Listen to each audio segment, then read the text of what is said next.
அஸ்வின்ஸ் இனிப்பு காரம் பேக்கரி மற்றும் சைவ உணவகம். டெல்லி சட்டப்பேரவை தேர்தலில் பதிவான வாக்குகள் பிப்ரவரி 8ஆம் தேதி எண்ணப்படுகின்றன. ஆம் ஆத்மி, பாஜக, காங்கிரஸ் என 3 பிரதான கட்சிகள் களத்தில் இருந்தாலும் ஆம் ஆத்மி வெர்சஸ் பாஜக என்றே தேர்தல் களம் அமைந்திருக்கிறது. 70 தொகுதிகள் கொண்ட டெல்லி சட்டப்பேரவைக்கு பிப்ரவரி 5ஆம் தேதி ஒரே கட்டமான வாக்குப்பதிவு நடந்து முடிந்தது. பதிவான வாக்குகள் நாளை எண்ணப்பட உள்ள நிலையில் தலைநகரை கைப்பற்றப் போவது யார் என்ற எதிர்பார்ப்பு நாடு முழுவதும் அதிகரித்திருக்கிறது. முன்னதாக கடந்த 2015ஆம் ஆண்டு நடந்த சட்டப்பேரவை தேர்தலில் 67.47% வாக்குகள் பதிவாகின. அந்த தேர்தலில் 54.3% வாக்குகளை பெற்று ஆட்சியில் அமர்ந்த ஆம் ஆத்மி கட்சி 67 தொகுதிகளையும் 32.3% வாக்குகள் பெற்ற பாஜக வெறும் 3 தொகுதிகளை மட்டுமே கைப்பற்றியது. அந்த தேர்தலில் 9.7% வாக்குகளை பெற்ற காங்கிரஸ் ஒரு தொகுதியில் கூட வெற்றி பெறவில்லை.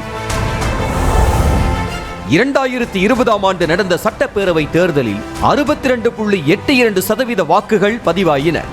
அந்த தேர்தலிலும் பெருவாரியான வாக்குகளை பெற்று மீண்டும் ஆட்சியில் அமர்ந்த ஆம் ஆத்மி கட்சி 53.57% வாக்குகளை பெற்று 62 தொகுதிகளை கைப்பற்றியது.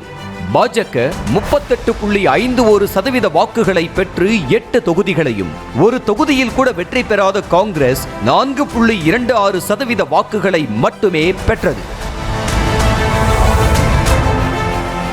கடந்த 2 சட்டப்பேரவை தேர்தல்களிலும் பெருவாரியான வாக்குகள் வித்தியாசத்தில் எளிதாக ஆட்சியை பிடித்த ஆம் ஆத்மி கட்சிக்கு இந்த முறை பாஜக கடும் போட்டியை கொடுத்திருக்கிறது என கூறப்படுகிறது. தலைநகர் டெல்லியை கைப்பற்ற வேண்டும் என்ற முனைப்பில் ஆம் ஆத்மி, பாஜக, காங்கிரஸ் ஆகிய 3 கட்சிகளும் நாடு முழுவதும் பேசு பொருளாகும் அளவுக்கு இலவச வாக்குறுதிகளை போட்டி போட்டுக்கொண்டு அள்ளி தெளித்தன. ஊழல் வழக்கில் குற்றம் சாட்டப்பட்டு சிறைக்கு சென்று திரும்பிய ஆம் ஆத்மி தலைவர் கெஜ்ரிவால் மீண்டும் மக்கள் ஆதரவுடன் தான் முதல்வராவேன் என்று கூறி தேர்தலை சந்தித்தார். மத்திய பாஜக அரசின் ஆட்சியையும் பிரதமர் மோடியையும் விமர்சித்தும் யமுனை ஆற்று விவகாரத்தையும் பெரிய அளவில் பிரச்சார களத்தில் அவர் பேசினார். பாஜக தலைவர்களோ கெஜ்ரிவாலின் சொகுசு பங்களா, ஊழல் வழக்கு உள்ளிட்டவைகளை பிரச்சாரமாக முன்னெடுத்தனர். காங்கிரஸ் கட்சி பாஜக மற்றும் அரவிந்த் கெஜ்ரிவாலின் ஆட்சியை விமர்சித்து டெல்லி மக்களிடம் பிரச்சாரம் செய்தது.